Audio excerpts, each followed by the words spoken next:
பிரதோஷ தினத்தில் மாதம் இருமுறை வரும் வளர்பிறை தேய்பிறை 13ஆம் திதி மாலை 4:30 முதல் 6 மணி வரையிலான நேரம் சிவ வழிபாட்டிற்கு மிகவும் உகந்தது. பிரதோஷ நேரத்தில் சிவாலயத்திற்கு சென்று நந்தி தேவரையும் சிவபெருமானையும் தரிசிக்க வேண்டும்.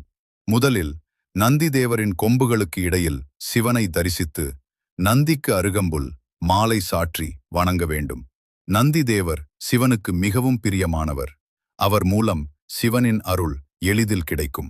நந்தி தேவரிடமிருந்து தொடங்கி கொடிமரம், சிவபெருமான், சண்டிகேஸ்வரர், கோமுகி, அபிஷேக நீர் வெளியேறும் வழி வரை சென்று பின் சண்டிகேஸ்வரரை தாண்டாமல் திரும்பி வந்து கோமுகியை தாண்டாமல் மீண்டும் நந்தி தேவரை அடைய வேண்டும். இவ்வாறு 3 முறை வலம் வந்து வழிபட வேண்டும். இதுவே முழுமையான பிரதோஷ வழிபாடு. பிரதோஷ நேரத்தில் சிவலிங்கத்திற்கு பால், தயிர், தேன், இளநீர், சந்தனம் போன்றவற்றால் அபிஷேகம் செய்து மலர்களால் அலங்கரித்து தீபாராதனை காட்டி வழிபடுவது மிகவும் சிறப்பு.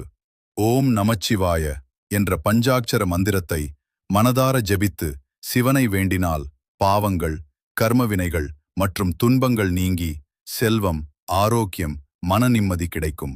பிரதோஷ வழிபாடு மன அமைதியையும் தடடைகள் நீங்கி வாழ்விலும் மகிழ்ச்சியையும் தரும்.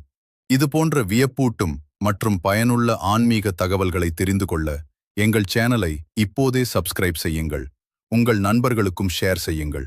பெல் ஐகானை அழுத்துங்கள்.